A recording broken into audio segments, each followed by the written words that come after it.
Welcome to Is Anybody Listening to Me podcast with Azar and the Meat. Today we have our special guest back in-house. We're recording live in Roper Studios. He will not join us still. He's still protesting, but we are recording in his beautiful, what do you call this thing? His beautiful establishment. But anyways, we're here. The boom room. The boom room. Soon will be the boom room. We will be covering exciting topics. We're actually going to review a Steve Austin beer. We're going to be discussing the entertainment value of the current WWE versus past WWF experience. I'm going to go through the history and find what we like and dislike about the current WWE format. We're also going to talk about fantasy, the value of having the veto option in a league of friends. This is going to be a hot, exciting topic. I think there will be some vulgarity in this one, so I would advise you, if you have any kids in the car, that you might want to save this podcast when you're traveling alone. Let me bring in my guest host here. Meat, what's going on? What's up, Azar? No, you're not my guest host. Yeah. Hello, I'm the guest host. He's the guest. And I can already... It's only a fantasy. We can already see the anger in Jarvis's face right now. There's so much anger building up. Maybe not as much as Angry Jarvis from a couple podcasts ago, but it's certainly... There's enough anger there that I think will make this podcast an enjoyable one. I happen to think that I'm smiling. But first, we got to address that Meat did go on a rampage before the podcast started, complaining how his ass does not fit in the seats in Roper Studios. So he was quite angry. Mr. Roper needs better chairs. I mean, you can hear this, right? It's like that doesn't make for good sound quality. The armrest goes in and out. I don't understand. I like an armrest that goes up and down to help with the different heights, but why does it need to go in and out? You're fat enough. You need out only. Exactly. That's true. That is true. You know, Mr. Roper just needs to just get us new chairs. I think that's what he's got to do. Yeah, it's a shame if he wants to be on the next podcast. Since he's letting us use his studio space for free, I guess we should be complaining about the furniture inside of it. That's true. So, and he doesn't need a haircut, just for the record. He does. He absolutely does. So if anybody sees him out there and he still didn't get a haircut, go tell him to get a stupid haircut. Yeah.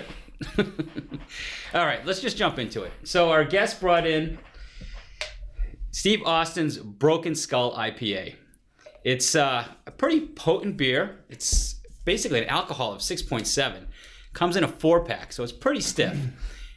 So far, I'm not a big fan of Indian Pale Ales, but I gotta say, this one's not that bad. It actually has a nice, smooth aftertaste to it, where sometimes the Pale Ales kind of leave a bad taste in your mouth. I don't know, what do you think?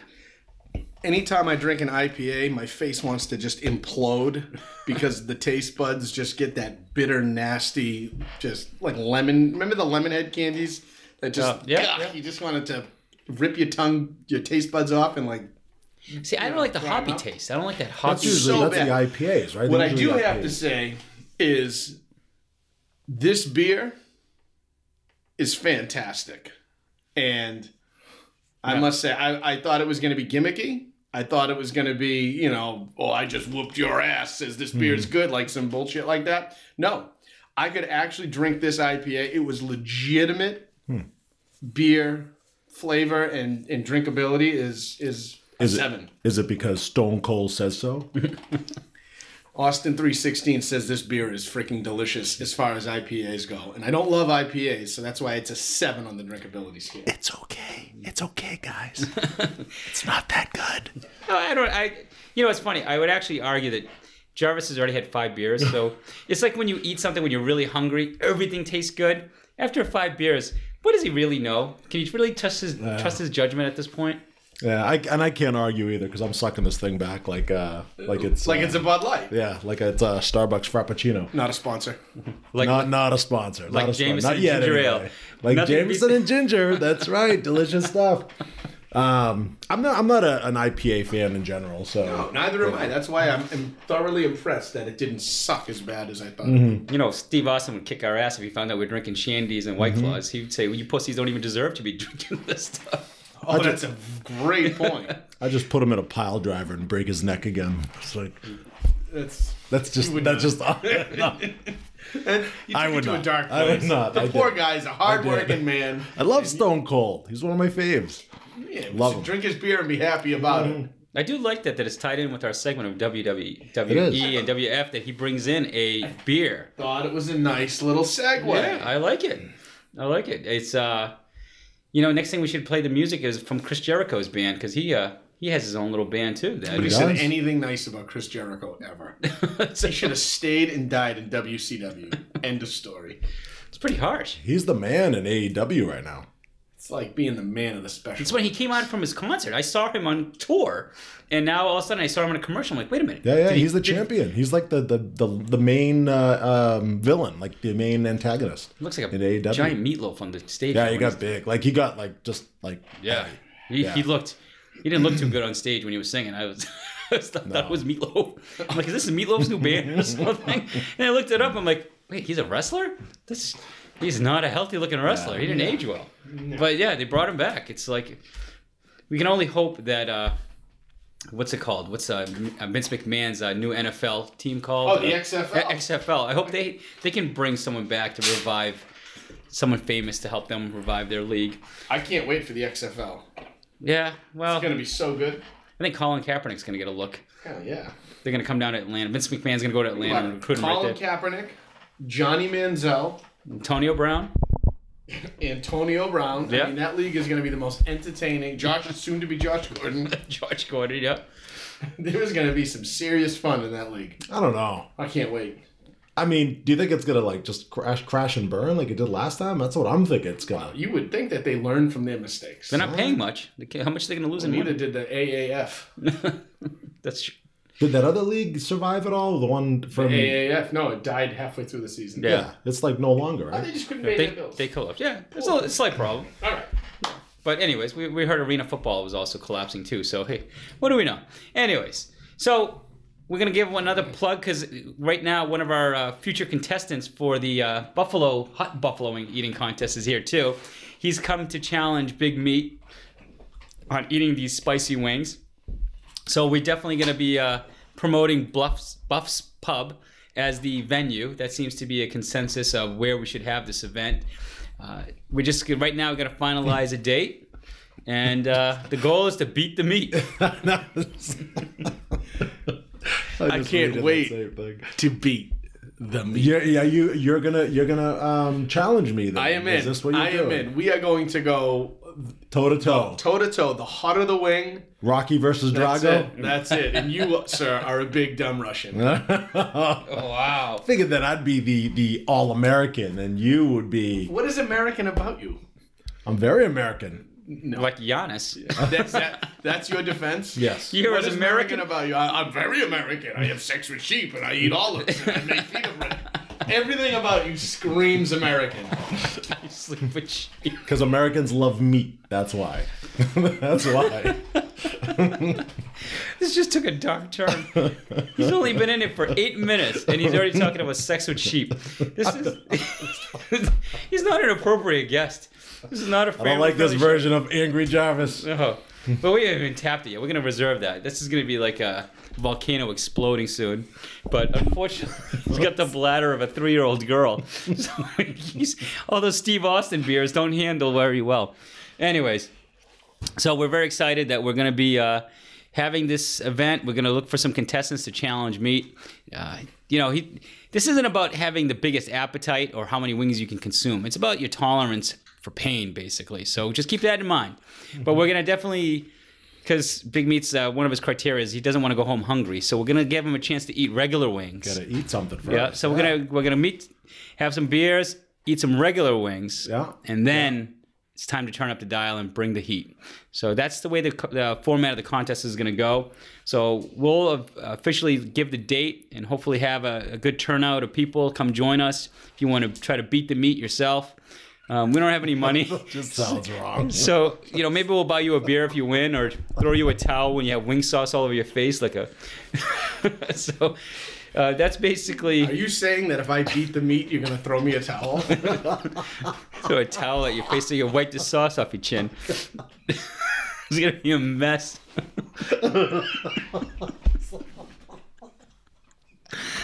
All right, big meat is dying here. All right, so I've lost two of my one host and one guest is just can't stop laughing now. So I'm just gonna go on a monologue for a while. So basically, we're gonna go into our next topic. Okay, we had to take a quick pause because John was pissing himself laughing here and bringing us all to tears. So, all right, we're back, and we're going to refocus and get serious now for a few minutes. We're going to put beating the meat to the side here, and we're going to go move into our next segment of WWE, WWF, wrestling in general. Again, we always talk about this, I'm a creature of the 80s. I have such a fond memory of wrestling through the years with Hulk Hogan, Andre the Giant. I went when I was a kid with my family. It was a big deal in my family, especially my grandfather. He was such a huge wrestling fan. He was so much of a wrestling fan that at one time he really believed it. And one time he spit on one of the referees when they were walking away from the stage at the Lowell Auditorium, and we were all thrown out as a family because of my grandfather. So I have a deep personal connection to wrestling, but I tried to watch modern wrestling, WWE. What is it? Not SmackDown. What's the one on Friday? Raw. It's the Raw. SmackDown is Friday. Yeah, SmackDown's Friday. Yeah, that's the one I tried to watch with my son, and I gotta say, I actually find the women wrestling more entertaining than the guys wrestling for a variety of reasons. They like the stunts they are doing are so intense. It seemed like even though like there was corny drama, it didn't seem like it consumed the whole match. Where when the stuff that I was watching, the guys' matches took forever with all the trash talking, which I remember trash talking in wrestling, but man, like it consumed most of the match. And there was one scene at one point in the middle of the match, this guy came in, interfered with the match, and all of a sudden the match was over. It went dark, and I'm like, well, what the hell happened?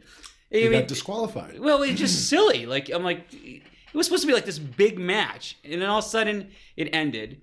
And then there was this match at the end, the last thing I watched, where this guy had the belt. The match lasted as fast as a freaking Mike Tyson fight. It was over in a minute. The guy got pinned. Yeah. I mean, it was really like, not that, for all the trash talking, then to go into that match, be done in a minute. And I don't know, I'm going to go on a rant. But the other thing that I couldn't understand is in the new wrestling format, why are you having commercial breaks in the middle of a match? What the hell is this? You don't, like, I know it's entertainment, but you don't see a middle of a football game during the middle of a play. You don't stop and say, we'll be right back. It's so silly. I don't understand it. Why not take commercial break between matches? Well, it's tough because some matches, they could last for a good half hour. I mean, some of the matches that you would see at like a pay-per-view event or whatever, they could even go up to an hour. I don't know if the old WWE used to go that long. I mean, maybe there were a couple of them. WCW was more of the hour-long matches. In fact, Ric Flair is like famous for having hour-long matches. He's had, hundreds of them. Whereas like Hulk Hogan, I think never had an hour-long match. But so you have to have some commercials break in the middle of it. Yeah, but I don't remember when I used to watch Hulk Hogan and Ultimate Warrior. They did. Pause in the middle. They did. I remember Saturday Night Live watching it in the middle of a match. Saturday Night Live, the show? Saturday Night's main event.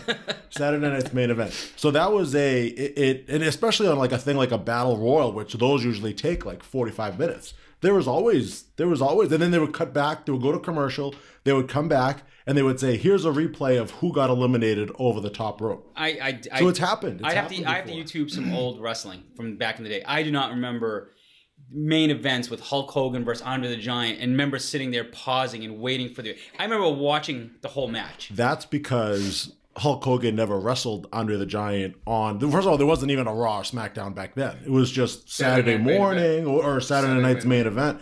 But you never saw Hulk Hogan wrestle somebody like that in those. Those were meant for pay-per-view events or if you were going to go see a house show somewhere. So it's been different since when we were younger, how we watched it. Hulk Hogan wrestled maybe 4 or 5 times a year on TV. On TV. Yeah, on live shows. Because he would wrestle these no-name guys, but on Saturday night's main event. Yeah, which was what, every 3 months? I don't know for that. Once every few months. Yeah, it wasn't. No, he would probably wrestle often. on Saturday night's main event. He would probably wrestle it once, maybe twice a month, because that was where they were building their TV brand.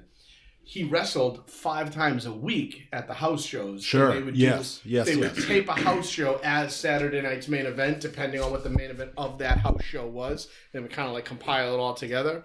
But the pay-per-views were like, it was kind of like football was before it expanded all. There was WrestleMania, SummerSlam, Survivor Series, Royal Rumble, and that was only from 1985, 89 on. No, 1985 was WrestleMania only.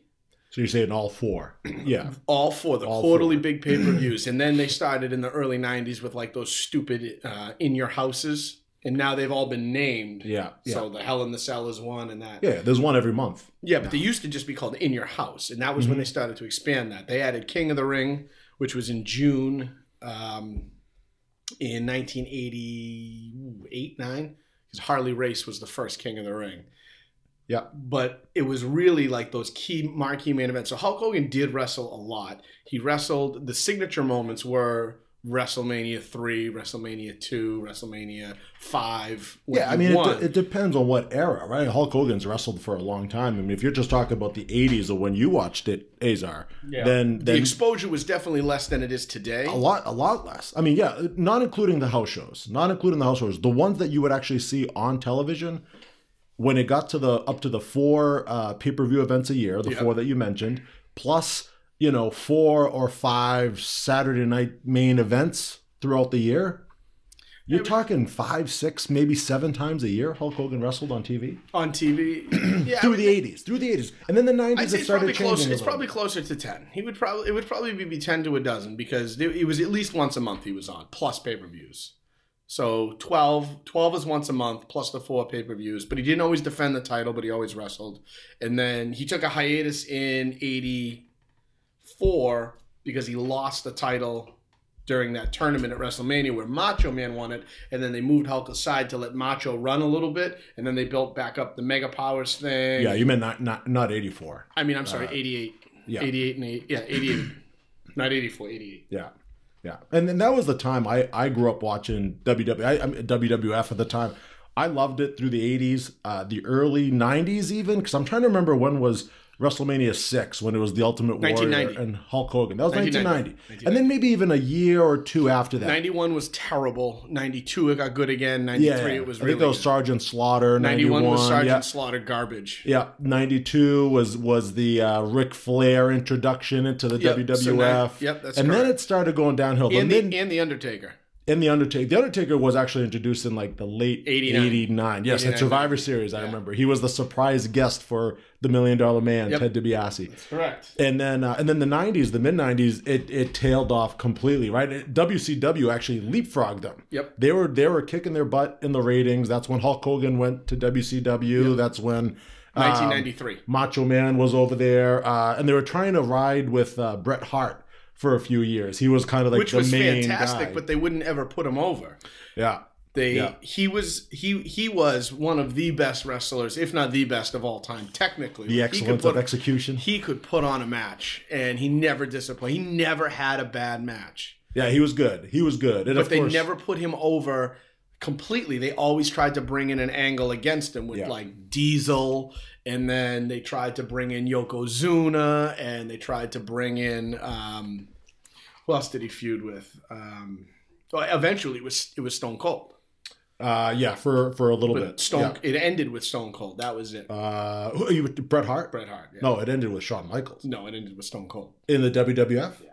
No, it ended with Shawn Michaels. The last match he had the in Montreal WWF Screwjob was the Montreal Screwjob. But his last feud was really with Stone Cold. I think his last match, he came back to the WWF for a bit, but Stone Cold was really the last feud that he had to kind of really go off. Well, now he makes these kind of like guest appearances. No, I don't mean now post-stroke. I mean before that, he had come back for one.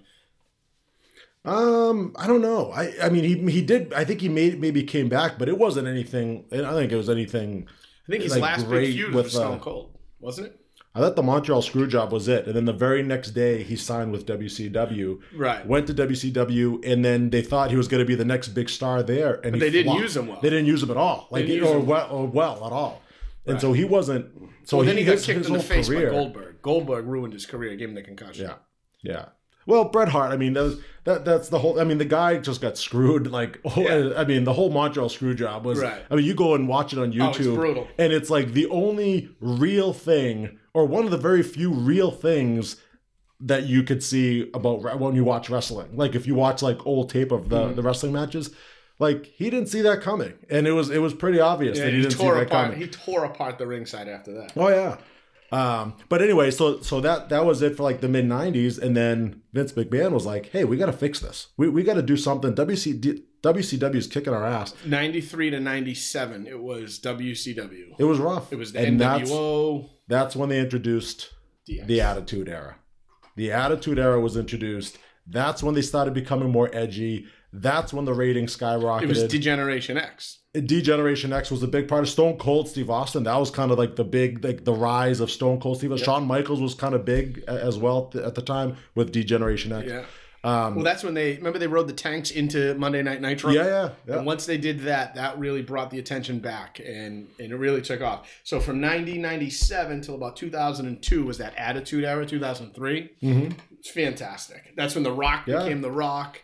And The Rock, pre-The Rock, when he was Rocky Maivia or the Nation of Domination, that was garbage. Nothing but it wasn't good. Yeah. And The Rock, it's funny, The Rock, you know, people think of him like, oh, he was big in WWF. I mean, he was only in it for like 5 years. Like, you know what I mean? Like full time. It's a full time. As a dominant run, with a dominant run. He was a heel for a long time. He was a couple of like low-key characters with, like I said, with the Nation, but also when he was trying to do his family thing with Rocky Maivia, and he had like the feathers all over him. And that was terrible. And that was early on. He won. He was even the Intercontinental Champion at that point. But it wasn't until he became The Rock. Right. But yeah, you could say The Rock and Stone Cold. Those are the two in that era that really carried like the entire Attitude Era. They made more money in those like 4 years or 5 years that they had the Attitude Era than like the previous like 20 years combined. It was the ratings were like through the roof. I never really watched it all that much back then. If you remember back at the fraternity, we'd go in and a bunch of guys were watching and be like, "You guys still watch wrestling? Like, what are you guys doing?" Like, I just got out of it in the mid 90s, early 90s. I wasn't interested in it anymore. And I saw it kind of like people watching it, and I'm like, all they're doing is talking. There's not a lot of wrestling. It's not like what I remember seeing. But that was what they were really good at. They weren't really good at wrestling. It was more on the mic. They were really good at because they talked back in the day. I remember the Roddy Piper. The Piper's Pit. It was, but it was a little bit more scripted. If you remember, like when they were interviewed by like Mean Gene Okerlund, they had like I almost think they had a those were outtakes. Teleprompter. Teleprompter. No, yeah. So those were taped and rehearsed. They weren't like, I'm going to interview you and then walk out to the ring.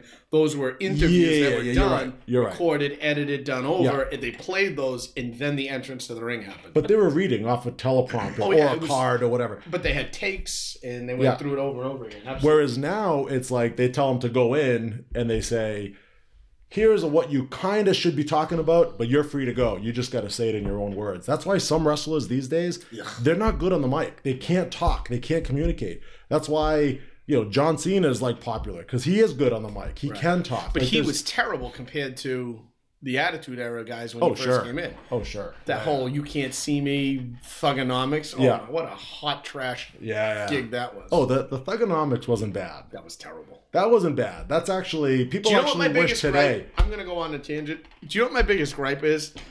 How, the classy look of the belts from the 80s and into the 90s and how badly they do, like that stupid spinner belt. And then it looks like they drew it with crayon and bronzed it. Yeah. Like, can we put a classy championship belt into play? I haven't watched wrestling, and I remember pausing and saying, does everybody have a freaking belt? Mm-hmm. Everybody has a belt now. Yeah, there's a lot of different it used to belts. be one belt, and they used to hold it. It was such a big deal to win the belt. Now it's like, freaking like, oh, I'm a middleweight. Well, like, I don't understand. What the hell? Yeah. This is fake. And back then, too, people will hold on to the championship belts for, like, years. Yeah. And now it changes hands, like, every couple of months. Let's just do this for example. Who do you think, name me give me two names. I'll give you two guesses at who have had the most title reigns as champion. Just any one of the top 5 names. Ric Flair, John Cena. Ric Flair, yes. John Cena might just be outside of the top 5. 16. How many times, different times he was? Yeah, so John Cena's up there. John Cena was 16. So Ric Flair John was Cena, 17. all right. Ric Flair. Who else? Randy Orton. He was 14 time. And isn't that hot trash? That Randy freaking Orton. RKO, man. Ugh. You don't like RKO? Do you know what the other one is? I want to know more. Edge. Why the hell would you hold that kind of information in your Edge. Do you know, Edge? Who the hell Look how proud is he looks. Edge? He's proud that he knows this information. It's good, isn't it? Ladies, So you have let me give you his number. You have a name like Ric Flair, and then you have a name like Randy fucking Orton and Edge. Who are they? What did they do for wrestling? Randy Orton shows Edge up was now 10 and he's times. like, come on. When you got champions like Macho Man, Hulk Sure, Hogan, yeah. Bret Well, Hart, that's just a different era that there's. But to your you're point, talking Ric Flair from going way back but to so like you're the adding up early 80s. NWA, you're adding up everything. WCW and Yep. WWF. Orton and Edge are legitimately just the one WWF title. Yeah. Garbage that they won it that many times. Like that's not how you run a wrestling show. Sure. You put Hulk Hogan up there, he would hold a title for months and months Years. and months, sometimes years, depending on the run. That one run in the mid '80s, years. Yeah. Nobody could beat him. Yeah. And nobody wanted. I didn't even want him to lose to the Ultimate Except for Warrior. Bruno Sammartino, who held it for like I think 8 years straight. Yeah, but so now you're pre-TV. Yeah. Well, Pre that the doesn't mainstream. count. That doesn't count because now you have to tour with the belt to Well, they had everybody all that these. wants to see They had it. all these different like, territories. independent, right? The regional leagues, That's a whole other and discussion. then that's what Vince came in and just bought them all up and just said, "I'm going to take the best from yours, the best from yours, the best from yours." And Do you know then what I'll just put a made plug in for? WWF. You got to listen to go on HBO and watch the Andre the Giant story. Oh, I saw it. Yeah, it was great. Man, And did you know that Andre the Giant has never? Well, technically, he's never won the heavyweight championship. Yep. He won it once through cheating. Yep. And then sold it to the $1 Million Man. Which resulted in the tournament at WrestleMania 4 that Macho Man won. That's right. That's And right. he and Hulk Hogan got counted out in the semifinals for a double elimination. I think I've met my match for wrestling knowledge. Oh, this is a mental chess match. Oh, yes, it is, folks. I am sitting here just drinking patiently. So this is a segment that is, I know, near and dear to these two. So that's why we... It's funny because I did watch a lot of it growing up. I stopped watching in the mid-'90s. I just started watching it again maybe 3 years ago just because my son started watching it and then I got sucked into watching it. But like you just know, just kind of looking back, like there's YouTube, there's all stuff that you can, see what happened over the years. But I bet if I asked you what your kids' birthdays are, I'm sure you'd probably pause. I would. He'd pause. Doesn't skip a beat when he's talking about wrestling. But No. I think if you ask him anything personal. So it is very fascinating to see this Rolodex of information. But flipping around. you made a great point, and I think that's what I was trying to come back to. Is there's so many different gimmicks, especially with the championships and what's supposed to hold as like the prize, the ultimate accomplishment. There were two individual championships back in the day. Now there's like 5. Well, I hate that there's the 2 different brands, Raw and SmackDown, and each one has to have their own separate set of championship belts. I hate that. Yeah. Like it should be one. You're one wrestling organization and just have one. I don't agree. understand why they treat it like 2 different things, but It seems more confusing now. Like It's very I confusing. thought WWF back growing up, when you were a kid, it was easy to kind of follow. Yeah. You know who the stars were. You know, like the low-level guys. You could follow the story. Like now, it's just like... So I even get it. Like WWE is trying to pit Raw and SmackDown as 2 separate brands, fine. But then have a Raw champion and a SmackDown champion. Don't have that title transfer, which they do because you never know whether the Universal champion, who's technically the champion of both, but then the WWF champion can only be branded on one. Like Yeah. I can't follow that nonsense. Yeah. Well, and now if you're the WWF champion, that was the title that we're talking about: Bret Hart, Hulk Hogan, Macho Man. yeah. But if you're the Universal Champion, what lineage are you? You freaking Brock Lesnar and Seth freaking Rollins? Like, you got to be kidding me. Let's not... He's another one. Brock Lesnar is like 13, 14 time God. champion. Yeah, because he fought in UFC, and everybody knows that if he actually tried to hurt somebody, he would kill him.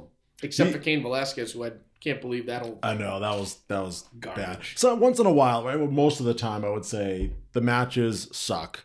A lot of the Raw and SmackDown episodes, they're boring. Like I can't sit and watch like Raw is considered the better of the 2, and Raw is 3 hours long compared to SmackDown, which is 2 hours long. It's 5 hours a week of watching wrestling in the same matches, and then they have every month they have their pay-per-view events. Some of them last all the way up to like 5-6 hours. I think WrestleMania is like 9 hours these years. Like sometimes it's like it's so much wrestling that it's just you can't sit there and watch match after match after match. Well, they have like pay-per-view primers. Like I haven't ordered a pay-per-view yet. I'm gonna wait till someday I have a kid begging me to watch WrestleMania. Then I'll order the WWE Network, so you get it for free. But you can go on Twitter and watch like all of the matches up until like the pay-per-view kicks off. You get like 5 matches, and then the pay-per-view kicks off, and you watch that shitty first hour, and then you're into like probably is like 4 or 5 hours now. If you get the WWE Network, it's like $10 a month. You get every single all content in wrestling of all time. This is WCW. This is all of them, NWA. This is dating all the way. You get like Saturday night. I can't justify doing that. Like if I'm do that as an adult without a child, I will. Binge watch it. Like Netflix won't know what I will break the internet. But if you ever wanted to relive your childhood and say, "Hey, I remember sitting there like watching WrestleMania 3 or whatever, Hulk Hogan versus Andre the Giant." I YouTube it all the time. Yeah, you get all of it. You know how good that was? Like I YouTube. Like, I watched Hulk Hogan versus Lanny Poffo. Remember Macho Man's brother, Leaping Lanny Poffo? Yeah. I watched that. He used to do cartwheels in the ring. Like, that's how deep I've gotten down the... Leaping Lanny Poffo. There you go.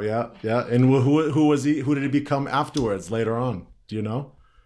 Who did he become after? We'll continue with the podcast as I digress and think into this. All right. I won't reveal it. I'll let you think. Well, we stumped. You ponder. We stumped Jarvis with the wrestling trivia. But I do want to say, like, going back to the Attitude Era, which was the most popular era of all time, and then they have to go PC, right? They had to get rid of it. They went through like the PG era now.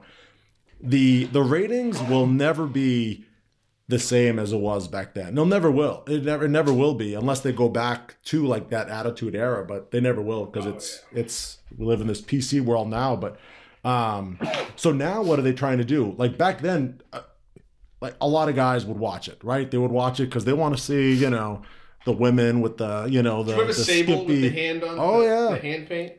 Yeah. They would come out in like thongs and stuff. It was like contest, and she pulled off her top, and she had 2 painted on black hands on her voluptuous curves. And Jerry Lawler went ballistic, and they can never get away with that again these days. So what are they trying to do to get the ratings back? They're bringing in women, so a lot more women wrestlers now. So they're getting the female audience. They're going international now, so there's a lot of global events. There was just one in I think Dubai just last month. No, Saudi Arabia. And they had one in Dubai not that long ago. So they have like a couple of those every single year. So they're trying to expand. They actually had a wrestler, Jinder Mahal. He's from India. They made him a champion for 6 months. He's a terrible wrestler. He's terrible on the mic. But they made him a champion for 6 months just so they can expand their audience into India. And everyone was just like, what is going on? Like, you're ruining the content just because you're trying to expand your audience. And that's where Vince McMahon is just, that's where he's kind of failing a little bit. That reminds me. It's greedy. What are you going to do? All right. Well, this is probably one of our longest segments that we've ever done, and it's on WWE and WWF. I told you it was going to go all over the place. Yeah, there's a lot. All right. So at the end of the day, for anybody who's listening, is it worth watching again? If you were someone that you tuned out, is it worth watching again? Yes. Would you watch it again? So I'm sorry. Say it again. I was distracted. No one's anybody listening. Yeah, I wasn't listening. Wait, if you were going to give the recommendation, would you tell people? Would you recommend watching it right now? And which one would you watch, Raw or SmackDown? Oh, it would definitely be Raw. But no. I mean, unless you have kids, I mean, that's the only way you would end up. I mean, I'm not going to go buy tickets to a house show by myself. Like, you guys want to go buy 3 Monday tickets? Night Raw coming to Boston November 18th. Like I wouldn't do that. But like if you have kids, you watch it a little bit here and there, but you can't get sucked into it and watch it all the time. It'll just consume all your time. Now they have AEW. No, I'm talking about quality. Is it worth watching? Not that it will suck your time. It is worth watching at times, but there's so much content now that you gotta choose which ones you gotta see. I would say maybe like 10 to 20% of it could be good. Whereas back then in the 80s, there wasn't as much content.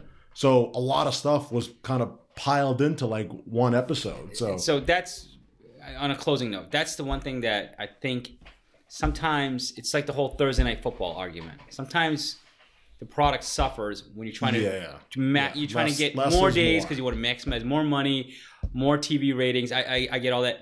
But to me, something like that was kind of the thing that I remember most about WWF back in the day. It was like you actually had what is that called? Like basically sitting down, like you had to plan your day around the event. So that was the cool thing about the WrestleManias. It was like the Super Bowl. Like you couldn't wait for it to come on. You had to beg your parents to pay for it so you can come. You had to go with friends. It was a big thing to do. So sometimes I think sometimes it's too complicated when there's too much content. Sometimes too much content is a bad thing. I would agree with that. All right. Those are great figurines. All right, so ladies, just want to let you know who's listening to this.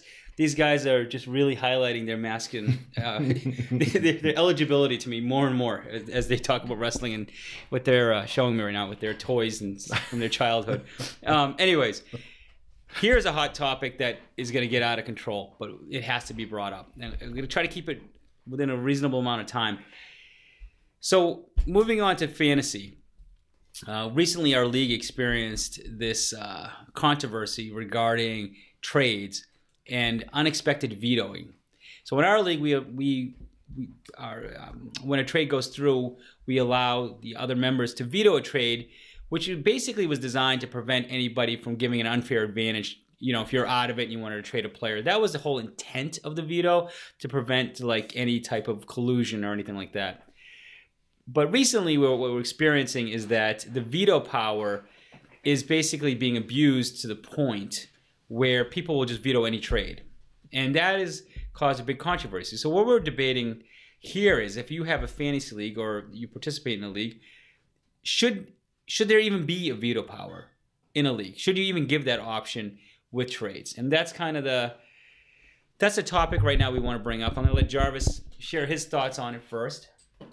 It's a great jumping off point, Azar. I think that you have to take into context the league dynamic first. And I'll give my one rational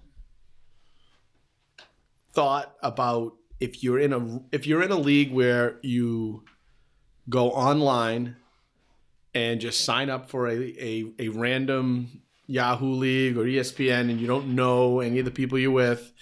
You don't want somebody to come in and just start giving away their team or colluding because two people know each other and the rest of the people don't.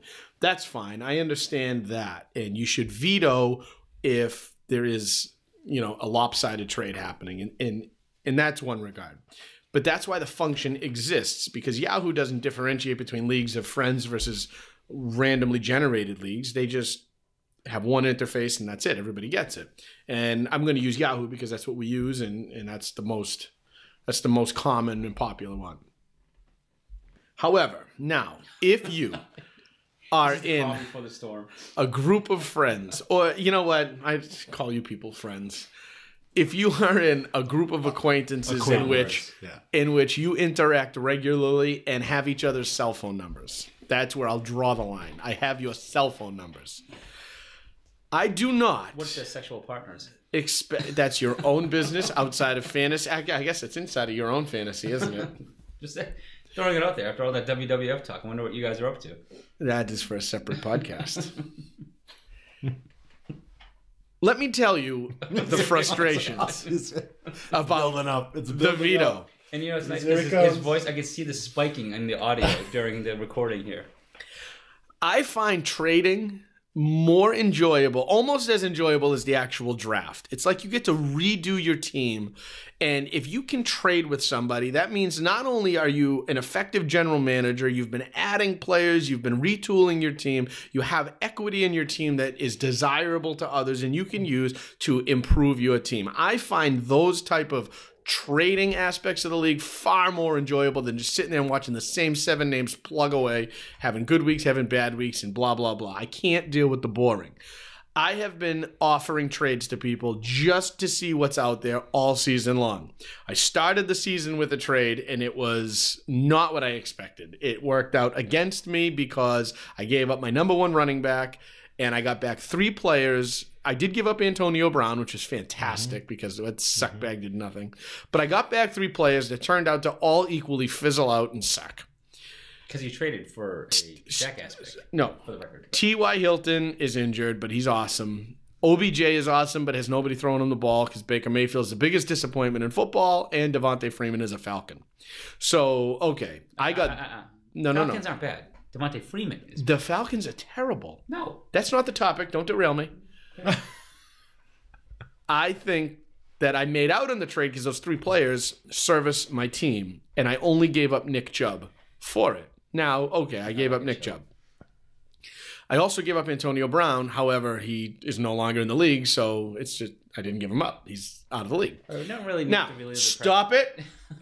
Can we go back to the WWE discussion? I am telling you this only because my whole intent was to take those pieces like OBJ and then turn them into other pieces. I thought OBJ was going to be a first-round pick. I could turn him around for 2 other, number 2 running back like Azar's Chris Carson and Azar's Tyler Lockett. I was like, wow, those 2 players would be great for OBJ. I could really... Thank you very much. I agree with that. I could The really only reason use, why they're good is because of Russell Wilson, but continue. I could really use 2 players like that on my team and trade Everybody OBJ.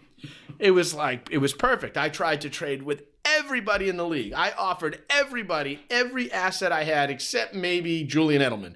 Only asset I didn't really offer up. I got nothing. I got told, oh, your players are garbage, this, blah, blah, blah, blah. Everybody talked crap about everything I proposed until I finally made a trade with one sound, reasonable individual in our league. Oh, that's a stretch. Sound? Okay. Reasonable? He sounds reasonable. He may not be sound and reasonable, but he sounds reasonable today.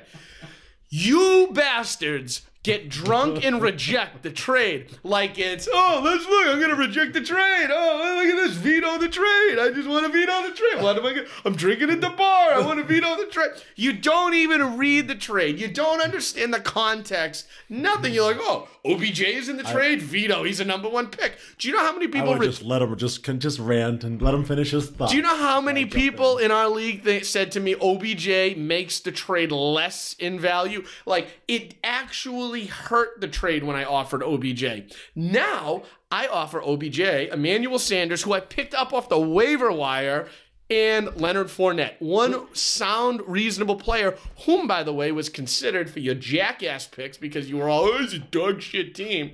No. Yeah, this is the first. This is the first podcast since the Angry Jarvis, since the jackass nomination.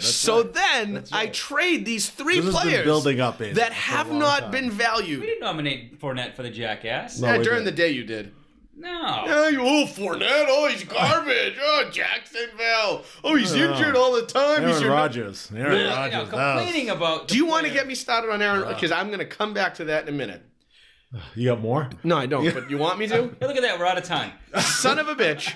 I'm telling you, you all get fired up over the names of people and they start vetoing. Oh, OBJ's in the trade, veto. So what is your point? What are you trying to say? You're saying that we should not veto? There should not be any veto to the league? There is...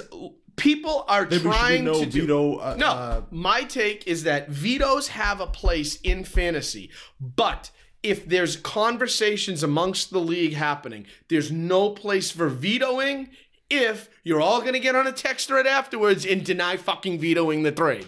That's my point. When you all get on and, oh, I didn't veto it. Oh, I must have been drunk. Oh, you know what, guys? I didn't veto it, but maybe I accidentally hit the veto button sometime in the morning when I was taking a shit and shaving at the same time. I don't fucking care what you were doing. You vetoed the trade. You were the one that vetoed your own trade because you were probably drunk. How does that make any sense? Because you were probably drunk, agreed to the trade, woke up the next morning and realized, shit, I'm getting screwed in this deal. Isn't it funny? I'm getting back a bunch of...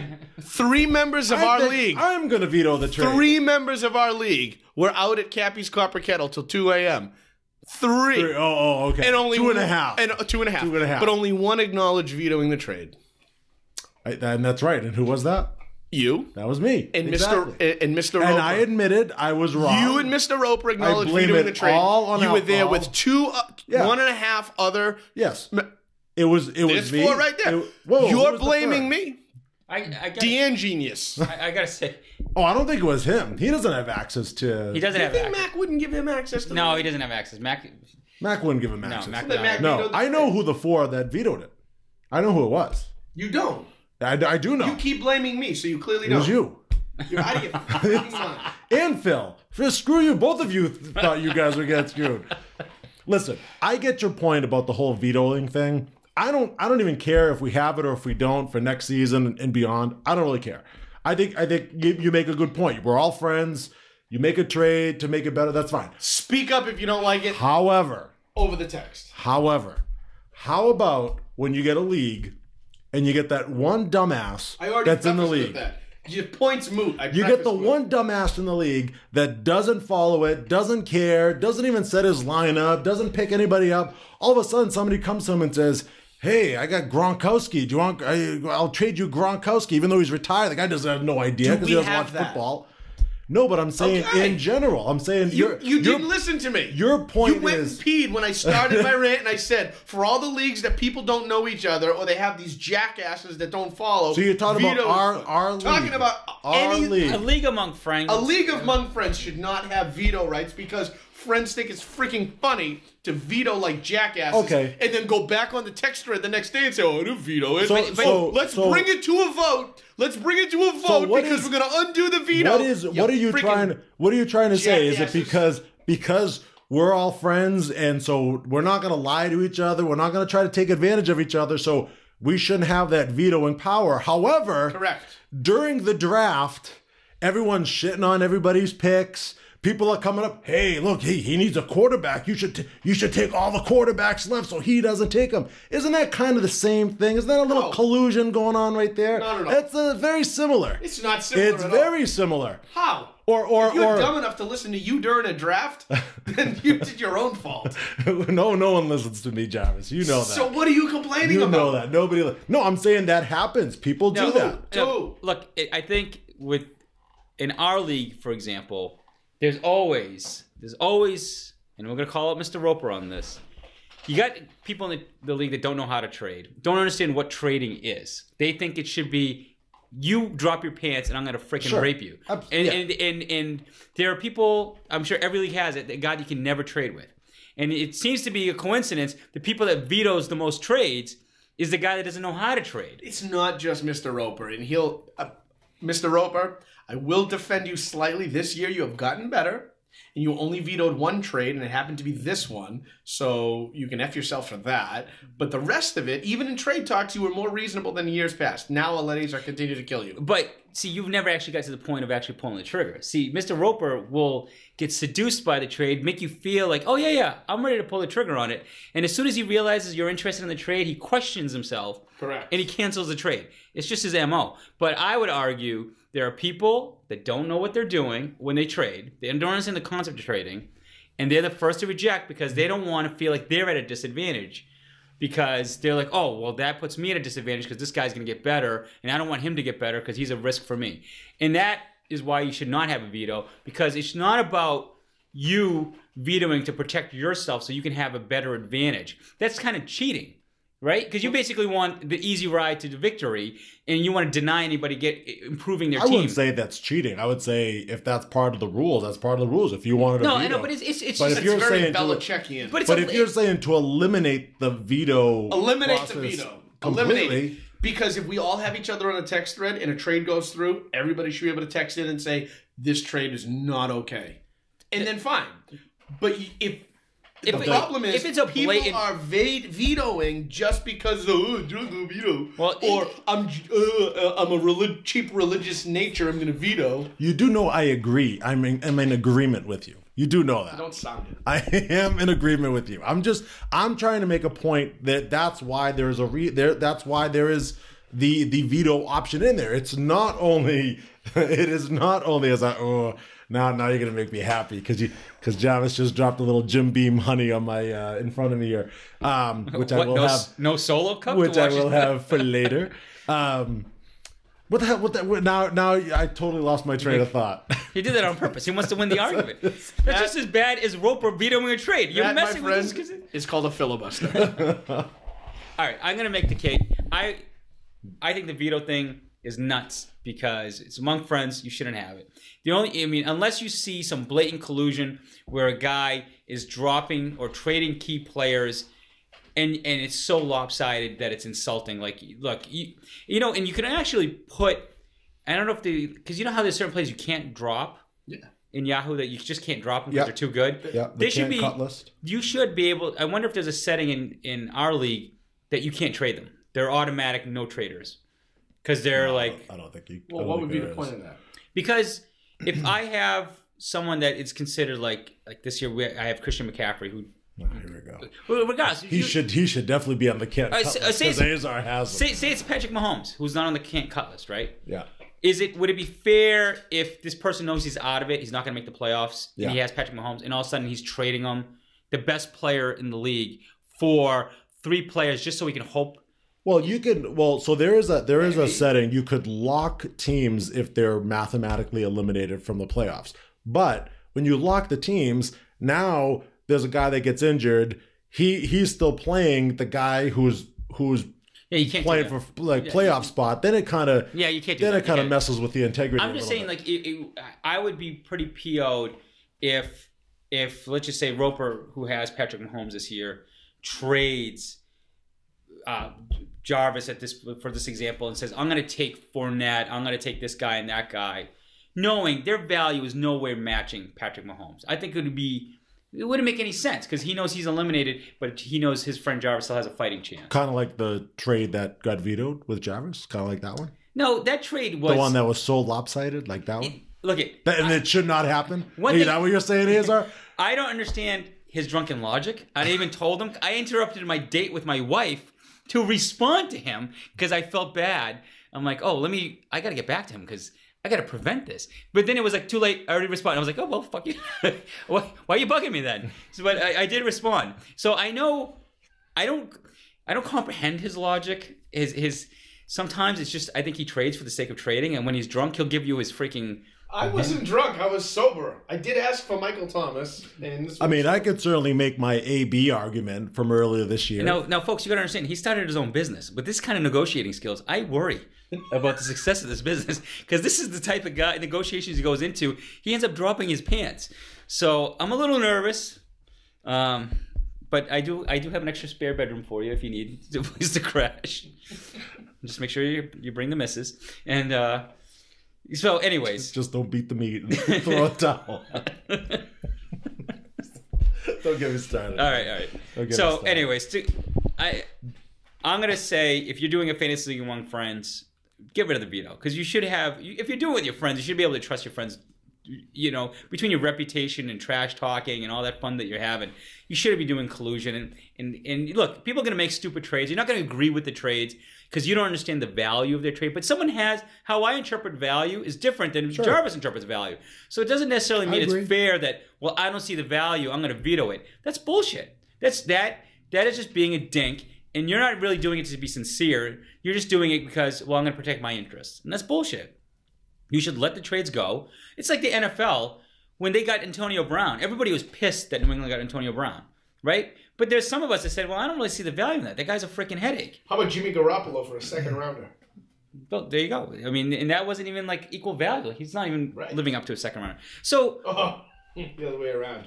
We should get a first round pick for Garoppolo? I don't think so. Not the way he's playing. Oh, see, there you go. That's exactly your point. Your definition of value differs from but his again, definition of value. Would it have been fair if the league vetoed the trade?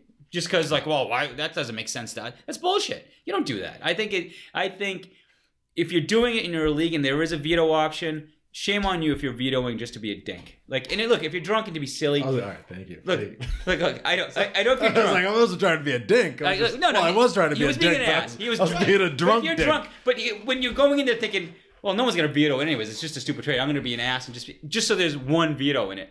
Not that anybody could see it. So but that's the thing. If somebody could see the veto, it'd be funny. I wanted to veto it, take a screenshot of it, send it, and be like, "Booyah! There you go. I'm vetoing this shit." But it doesn't give you like a. But he's so drunk. He vetoed the trade. Yeah. It just you click veto and what?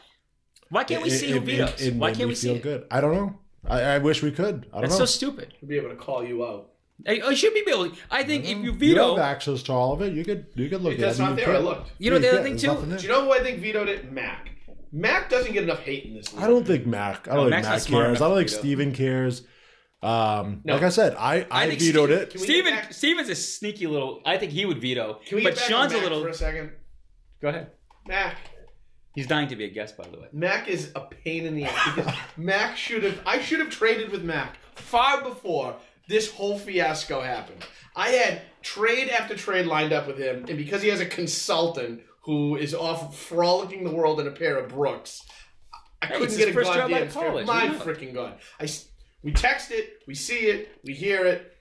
Put that one on your next fucking podcast. But my problem is Mac is the reason this all happened. This is I had all to a cover-up, folks. It's all a cover-up. I had to seek a new trade partner because Mac wouldn't trade me Cooper Cup, and this whole thing would have been fine. The 4 vetoes. Me, Mr. Roper, Jarvis, and Phil. Boom.